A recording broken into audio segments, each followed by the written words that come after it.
Welcome to Therapy Shorts 54, When Childhood Follows You. If you've ever thought to yourself, why do I react like this? I'm an adult, I should know better.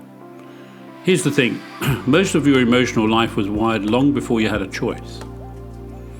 Welcome to Therapy Shorts 54, I'm Dr. Nicholas Jenner, and today we're talking about something that most people feel but rarely understand. Why your adult relationships feel like they're run by a scared, angry or invisible younger version of you. We'll explore how childhood emotional regulation, early trauma, and family dynamics quietly dictate how you handle conflict, closeness, stress, and self-worth in the present. This isn't about blaming parents, it's about finally understanding the blueprint you were given so you can decide whether you still want to live by it. Our childhood is not just a collection of memories, it's a training ground. The way your caregivers handled your emotions and their own taught you what feelings meant. Were they welcome, shamed, ignored, punished, or overreacted to? If your emotions were met with consistency, warmth, and validation, you learned, my feelings matter, I can express them, and people will still be there. If they were met with dismissal, mockery, punishment, or neglect, you learned something very different. My feelings are a problem. They need to be hidden, managed alone, or exploded to be noticed. That's where many adults find themselves today, either overwhelmed by their emotions or completely shut off from them, or bouncing between both. Many people grew up in homes where the message was clear. Stop crying. You're too sensitive. We don't talk about that. So emotions were pushed down, intellectualized, joked away, numbed out, or converted into anger and irritability. Fast forward into adulthood, and what does that look like in relationships?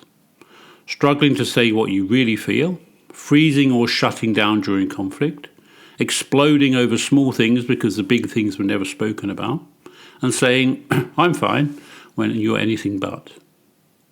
Emotional suppression might have kept you safe as a child. As an adult, it quietly destroys connection. Your partner can't meet needs if you never name them. Conflicts never truly get resolved, they just get buried. And buried emotions don't disappear. They leak out in sarcasm, withdrawal, passive aggression, affairs, addictions, or chronic resentment. Now let's talk about trauma. Trauma isn't always a dramatic event. Sometimes it's repeated emotional neglect. Sometimes it's chaos. Sometimes it's living in a home where you never quite knew what version of a parent you'd get. Trauma tells the nervous system the world is not safe, people are not reliable, you have to stay on guard. In adulthood, this often shows up as hypervigilance in relationships, always scanning for danger or threat, betrayal, or some sign somebody is pulling away. Fear of abandonment, clinging, people-pleasing, staying in toxic relationships. Or the opposite. Fear of intimacy, keeping people at arm's length so they can't hurt you.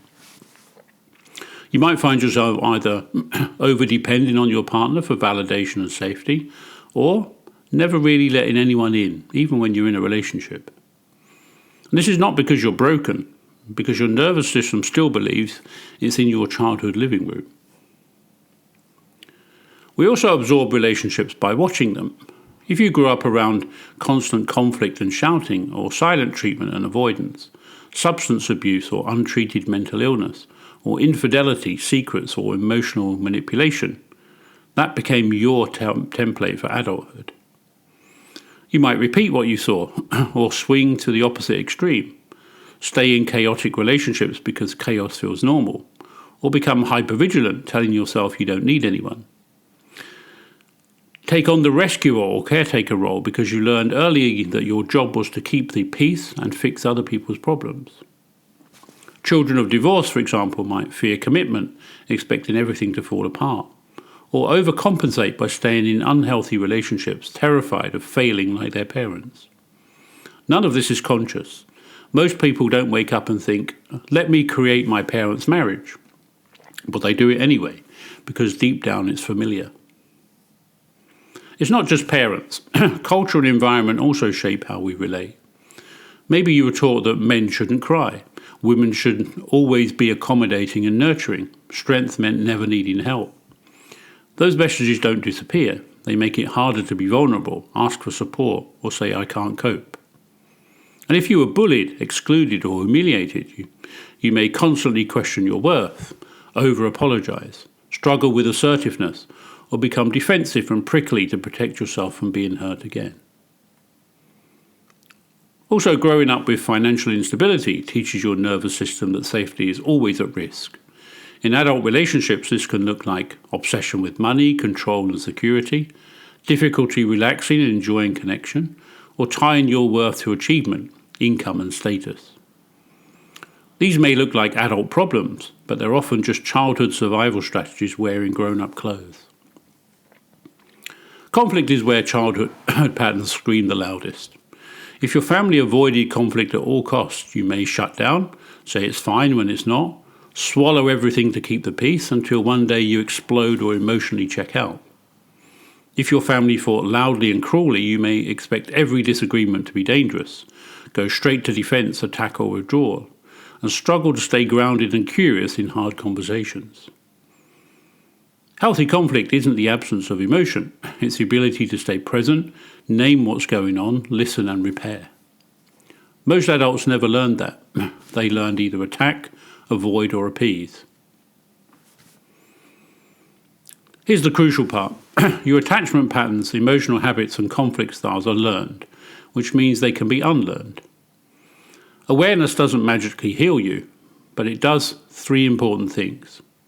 It stops you confusing old pain with current reality. It helps you see your reactions as adaptations, not defects. It gives you a choice, continue the pattern or start working differently.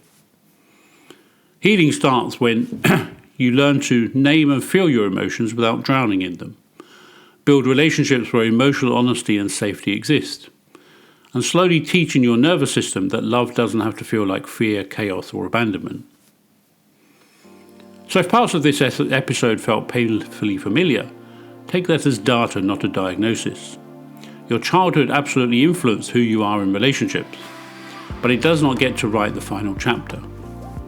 With self-awareness, support, and consistent emotional work, you can build relationships that are calmer, safer, and more honest than anything you grew up with. So thank you for listening. If this resonated with you, share it with someone who needs to hear that their reactions make sense and change is possible. Until the next time.